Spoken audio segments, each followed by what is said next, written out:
Sun astro YouTube channel நேயர்களுக்கு வணக்கம். நான் உங்கள் அஸ்ட்ரோ லக்ஷ்மி தேவி. இந்த பிரபஞ்சத்தில் பிறக்கக்கூடிய ஒரு உயிர்களுக்கும் ஒரு குறிப்பிட்ட நாமம் உண்டு.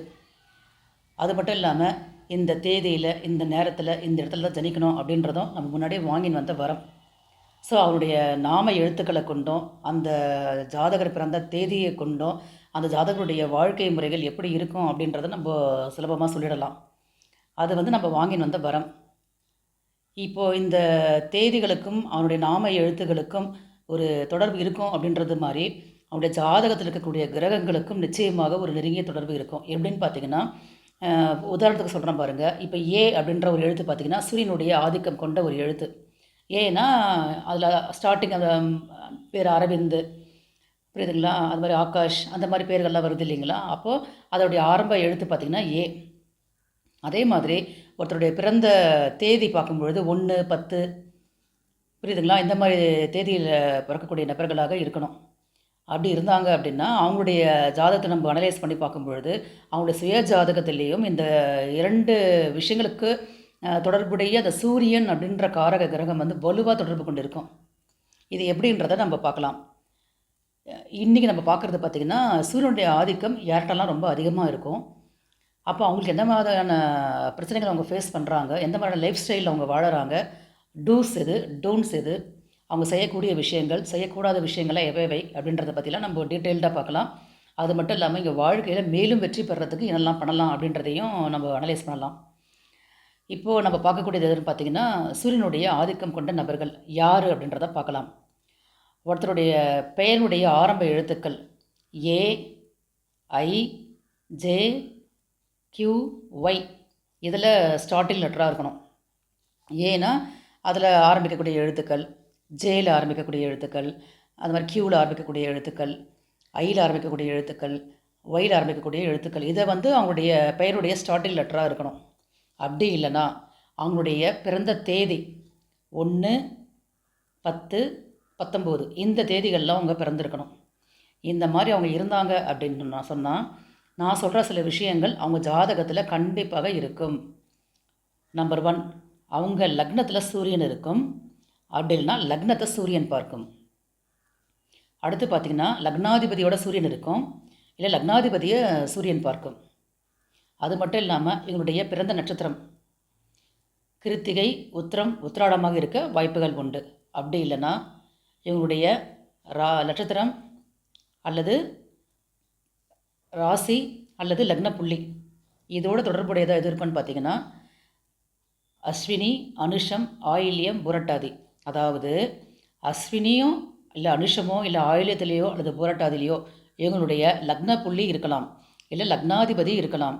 அப்படிலாம் ராசி நட்சத்திரமாக இருக்கும்.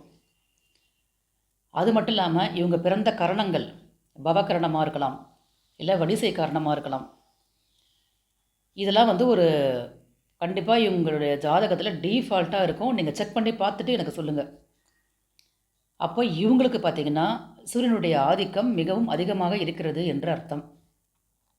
அதாவது உங்கள் பெயர் எழுத்துக்களுடைய ஆரம்ப எழுத்துக்கள் இந்த மாதிரிலாம் இருக்குது அப்படின்னும் பொழுதும் நீங்கள் பிறந்த தேதி இந்த மாதிரி 1, 10, 19 தேதிகளில் நீங்கள் பிறந்திருந்தீங்கனாலே உங்கள் ஜாதகத்தில் இப்படி தான் அமைப்பு இருக்கும்.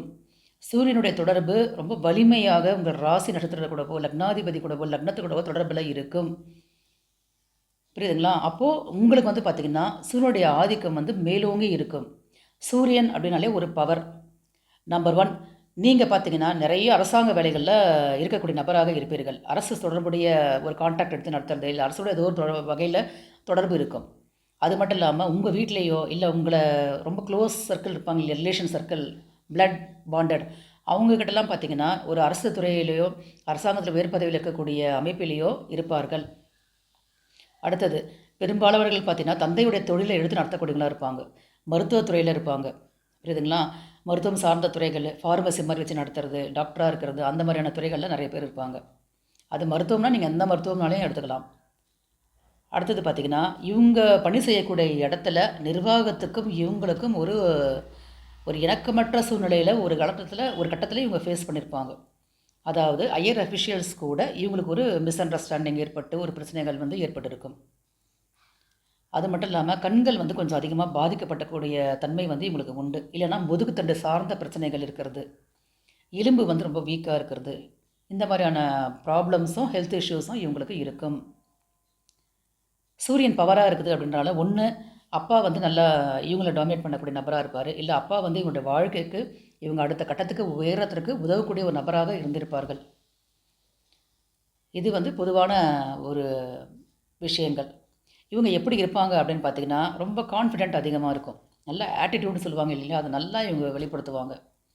அவ்வளவா மற்றவங்களுக்கு இறங்கி இவங்க போக மாட்டாங்க. மற்றவங்க நம்மக்கிட்ட வந்து பேசணும் அப்படின்ற ஒரு ஆஸ்பெக்ட் தான், அந்த எண்ணங்கள் தான் இவங்களுக்கு பெரும்பாலும் இருக்கும்.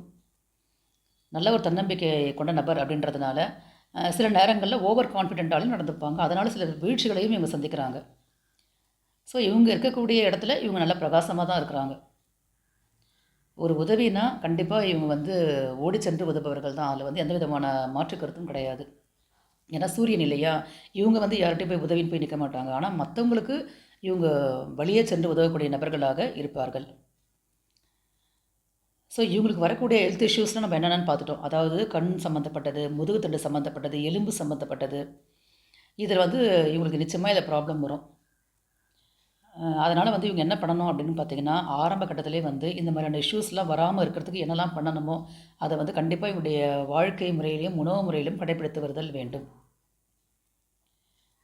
சூரிய நமஸ்காரம் தினமும் இவங்க பண்ணணும். யார் பண்ணுறாங்களோ இல்லையோ, ஏன்னா சூரியன் வந்து பவர்ஃபுல்லாக உங்ககிட்ட இருக்குதுன்றதுனால, அது உங்களுக்கு வந்து உங்கள் ஜாதகத்தில் படி நம்ம அனலைஸ் பண்ணும்பொழுது மேபி அவர் வந்து லக்னாதிபதிக்கு ஆப்போசிட் கிரகமாக, அதாவது வந்து ஒரு அஷ்டமாதிபதியாக வந்துட்டார் அப்படின்னா, இப்போ நான் சொன்ன இந்த குணங்கள் எல்லாமே உங்களுக்கு வந்து ஒரு எதிரிடைத்தன்மையை கொடுத்துரும்.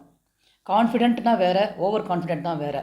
அப்போ உங்களுக்கு வந்து லக்னாதிபதி வந்து அவயோகியாக சூரியன் ஆகிட்டார் அப்படின்னு சொன்னால், அப்போ நீங்கள் என்ன பண்ணுவீங்க, ஓவர் கான்ஃபிடென்ட்னால சில விஷயங்களை இழந்து விடுவீர்கள். தந்தை வந்து உங்களுக்கு நல்லது சொன்னால் கூட உங்களுக்கு அது மைண்டில் ஏறாது. இது வந்து உங்களுக்கு அந்த லக்னத்தை பொறுத்தும், அந்த சூரியனுடைய ஆதிபத்தியம் எப்படி இருக்குதுன்றதை பொறுத்தும் பலன்களில் கொஞ்சம் கொஞ்சம் மாறுபாடுகள் இருக்கும். ஸோ நீங்கள் கண்டிப்பாக வந்து சூரிய நமஸ்காரம் அப்படின்றத பண்ணி தான் ஆக வேண்டும். அடுத்து முக்கியமாக பார்த்திங்கன்னா, கண் சம்மந்தப்பட்ட பிரச்சனைகள்லாம் வரும் அப்படின்றதுனால இயர்லி ஒன்ஸ் அடிக்கடி கண்களை செக் பண்ணி பார்த்துக்கிறது, இதெல்லாம் ரொம்ப ரொம்ப நல்லதாக அமையும். உங்களுக்கு எப்பயுமே உதவக்கூடிய நபர்களாக வரக்கூடியவர்கள் 2ஆம் நம்பர்கார் வந்துடுவாங்க. ஏன்னா வந்து சூரியன் சந்திரன்றதுனால இந்த 2, 11 புரியுதுங்களா, 20 இந்த தேதியில் பிறந்தவங்கெல்லாம் உங்கள் கூடவே மோஸ்ட்லி இருப்பாங்க. ஒரு உதவினா ஓடி வரக்கூடிய நபர்களாகவும் இவங்க இருப்பாங்க. 8ஆம் நம்பர்காரங்களும் நீங்கள் சொல்கிறத செய்யக்கூடிய நபராக இருப்பாங்க. ஏன்னா 8ஆம்ன்றது வந்து சனி பகவானுடைய நம்பர். என்ன இருந்தாலும் சூரியனுக்கு கொஞ்சம் அது கீழ்ப்படியும் அப்படின்றதுனால நீங்கள் சொல்லக்கூடிய விஷயத்தை உடனே ஓடி வந்து செய்யக்கூடிய நபர்களாக 8ஆம் நம்பர்காரங்க இருப்பாங்க. 5 ஓரளவுக்கு உங்களோட நல்லா ஒரு அட்ஜஸ்ட்மெண்ட் ஆகிடுவாங்க. 5ஆம் நம்பர்ஸ்காரங்க, அதாவது வந்து 5ஆம் நம்பர் சொல்லும்பொழுது யாரெல்லாம் சொல்லலாம்னா, அவங்களுடைய பெயருடைய எழுத்துக்கள்லாம் பார்த்திங்கன்னா ஹீயில் ஆரம்பிக்கணும். ஹெச், என், எக்ஸ் இதில் ஆரம்பிக்கக்கூடிய எழுத்துக்களாக இருப்பார்கள். 8ஆம் நம்பர்காரர்கள்னால் அந்த பி அதில் ஆரம்பிக்கக்கூடிய அந்த எழுத்துக்கள், நாம எழுத்துக்கள் கொண்ட நபர்களாக இருப்பார்கள். புரியுதுங்களா?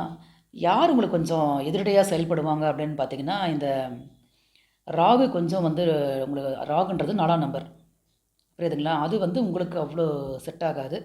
அங்கே அந்த 4ஆம் நம்பர்காரங்க கூட பழகும்பொழுது வந்து கொஞ்சம் கேர்ஃபுல்லாக பழகணும் நீங்கள். அதாவது யாருன்னு பார்த்தீங்கன்னா, இந்த டியில் ஸ்டார்டிங் லெட்டர் வர்றவங்க, எம்மில் வர்றவங்க, டீயில் வர்றவங்க, இவங்ககிட்டலாம் வந்து பார்த்திங்கன்னா நீங்கள் ரொம்ப கேர்ஃபுல்லாக பழகணும். அது வந்து உங்களுக்கு கொஞ்சம் செட் ஆகாது. புரியுதுங்களா? இது வந்து பொதுவான பலன்கள் தான். இன்னொன்று முக்கியமாக சொல்லணும், நீங்களாம் வந்து அவசியம் வந்து சூரியனார் கோவிலுக்கு போயிட்டு வரணும். அட்லீஸ்ட் வருஷத்துக்கு ஒரு முறையாவது நீங்கள் பார்த்தீங்கன்னா சூரியனுடைய அந்த ஸ்தலத்துக்கு அடிக்கடி போயிட்டு வர்றது ரொம்ப நல்லது. பிரதோஷ காலங்களில் ஒரு விரதம் இருந்து அந்த சிவபெருமானை வழிபாடு செய்கிறது வெகு சிறப்பாக அமையும். ஜாதகத்தில் நம்மளுடைய சூரியன் தான் நம்மளுக்கு ஆத்மகாரகன். அது யாருக்காக இருந்தாலுமே சரி, சூரியன் தான் நம்மளுக்கு ஆத்மகாரகன். அந்த ஆத்மாவுடைய பலத்தை கொடுக்கக்கூடியவர் வந்து பார்த்திங்கன்னா சூரியன் தான். அப்போ நீங்கள் இதெல்லாம் செய்யும் பொழுது ஆல்ரெடி இங்கே நல்ல ஒரு பலமான நபர் தான் இருந்தாலும் நல்லா நீங்கள் பாசிட்டிவான பலமான நபராக இருக்கணுன்றது ரொம்ப ரொம்ப முக்கியமானது. இந்த விஷயங்களை நீங்கள் ஃபாலோ பண்ணணும். குறிப்பாக பார்த்திங்கன்னா நான்வெஜ் சாப்பிட்றத அவாய்ட் பண்ணணும். அதிலும் சண்டேல, அதாவது ஞாயிற்றுக்கிழமைகளில் நான்வெஜ் சாப்பிட்றத தவிர்த்தல் மிக மிக நல்லது. உங்களுக்கு யார் வந்து இன்னொரு விஷயம் இருக்குது, உங்களுக்கு அந்த எந்த ராசிக்காரர்கள் உங்களோட தொடர்பில் இருப்பாங்க அப்படின்னு பார்த்தீங்கன்னா, சிம்ம ராசி, சிம்ம லக்னம், இவங்க ரொம்ப க்ளோஸ் கான்டாக்டில் வருவாங்க உங்களுக்கு. அதே மாதிரி கடகராசி, கடக லக்னமும் உங்களுக்கு க்ளோஸ் கான்டாக்டில் வந்துடும். லைக் கும்பராசி, கும்ப லக்னமும் உங்களுக்கு நல்ல ஒரு கான்டாக்ட் வந்துடும். புரியுதுங்களா? ஸோ இவங்க கூட ப்ளஸ்ஸு மைனஸ் ரெண்டுமே இருக்கும். ஜெனரலாக உங்கள் சூரியனுடைய தன்மை எப்படி ஜாதகத்தில் இருக்குதுன்றதை பொறுத்து இந்த நபர்கள் கூட உங்களுக்கு அந்த ரிலேஷன்ஷிப்ன்றது இருக்கும். ஸோ இந்த சூரியன் சம்மந்தப்பட்ட தொழிலை நீங்கள் எடுத்து செய்கிறீங்க அப்படின்னா அதில் உங்களுக்கு வெற்றி தான். ஃபார் எக்ஸாம்பிள் நீங்கள் அரசு வேலையிலே இருக்கிறீங்க அப்படின்னா படிப்படியாக வாழ்க்கையில் உயர போகிறீங்கன்னு அர்த்தம். தந்தையோட தொழிலை எடுத்து செய்கிறீங்க அப்படின்னா நிச்சயமாக தொழில் வந்து உங்களுக்கு கம்பேரிட்டிவ்லி பெட்டராகவே இருக்கும். உங்களுக்கு ஒரு ஃபார்மசியில் இருக்கிறீங்க, மருத்துவ சார்ந்த துறையில் இருக்கிறீங்கன்னா அதுதான் உங்களுக்கு வருமானத்தை தரக்கூடிய தொழிலாக அமையும். ஸோ நீங்கள் சூரியன் சார்ந்த மின்சாரம் சம்மந்தப்பட்டது, ஈபிலெலாம் ஒர்க் பண்ணுறாங்க இல்லைங்களா, ஈபியில் வேலை செய்கிறவங்க, மின்சாரம் சம்மந்தப்பட்ட தொழில்கள், அப்போ இதிலெல்லாம் நீங்கள் இருக்கிறீங்கன்னா நிச்சயமாக அந்த தொழில் மூலமாகவே உங்களுக்கு ஏற்றங்கள் உண்டு. இது வந்து பொதுவான பலன்கள் தான். உங்கள் சுய ஜாதகத்தில் சூரியனுடைய அமைப்பு எப்படி இருக்குன்றதை பொறுத்து பலன்களில் மாறுபாடு இருந்தாலும் நான் சொன்ன பலன்களில் நிச்சயமாக ஒரு 80% உங்களுக்கு புரிந்து வரும். இது தொடர்பாக உங்களுக்கு சந்தேகங்கள் இருந்ததுன்னா தாராளமாக எனக்கு காண்டாக்ட் பண்ணி கேளுங்க. கமெண்ட்ஸும் நீங்கள் கொடுங்க என்னன்றது. புரியுதுங்களா? நன்றி, வணக்கம்.